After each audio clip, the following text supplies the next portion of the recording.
Once upon a time, there was a peaceful kingdom by the sea. The castle walls, built from shimmering seashells, glittered under the warm sun.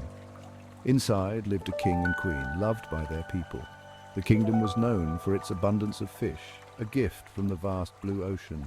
Life was simple and good. Fishermen cast their nets, pulling in hauls of silvery fish. The air was filled with the cries of gulls and the laughter of children playing by the shore.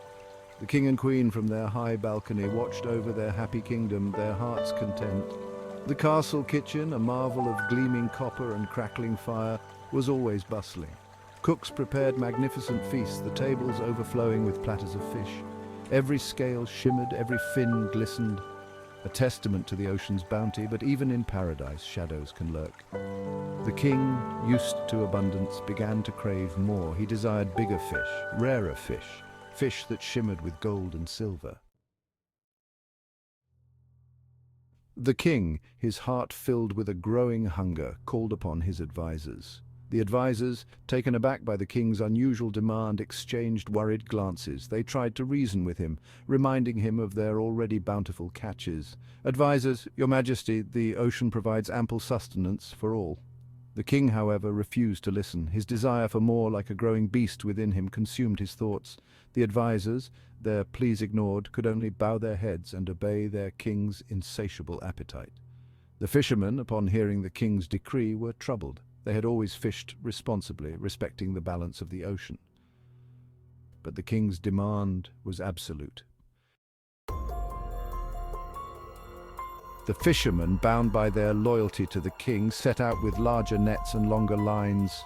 The once peaceful harbor bustled with frantic activity as boat after boat returned, laden with an overwhelming catch.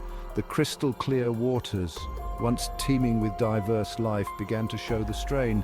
Schools of fish thinned, replaced by vast expanses of empty blue. The coral reefs, once vibrant and alive, paled and crumbled under the relentless assault. The king, oblivious to the damage being wrought, reveled in his bounty. Each day the castle tables groaned under the weight of exotic and oversized fish, their scales shimmering with an unnatural brilliance. The air, once filled with the salty tang of the sea, now carried a faint stench of decay. The once pristine beaches were littered with the carcasses of fish discarded and left to rot under the scorching sun. The fishermen, their faces etched with worry, whispered among themselves that the ocean, their provider, was growing silent, its bounty dwindling with each passing day. Their warnings to the king, however, remained unheeded. The townspeople, once grateful for the abundance of fish, began to feel the pinch of scarcity. The marketplace, once overflowing, now held meager offerings, the prices inflated beyond their reach.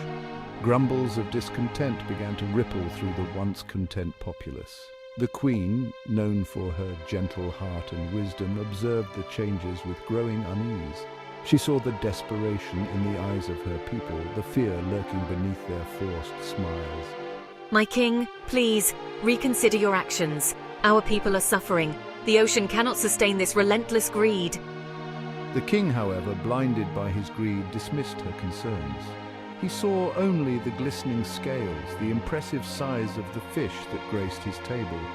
He failed to realize that his pursuit of gluttony was pushing his kingdom towards the brink of ruin. Word reached the kingdom of a band of skilled hunters known as the Snipers.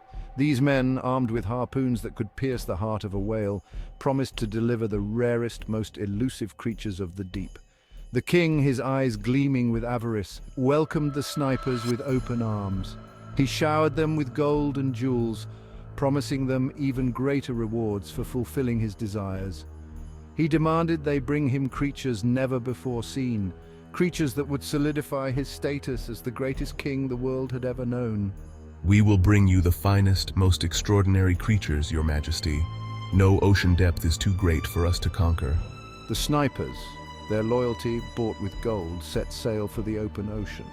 Their sleek ships, black as night, cut through the waves, their arrival heralding a new era of exploitation and destruction. The fishermen, their hearts heavy with foreboding, watched as the snipers disappeared over the horizon. They knew in their bones that nothing good could come from such a pact. The ocean, once a source of life and sustenance, was now a hunting ground, its delicate balance teetering on the precipice of collapse.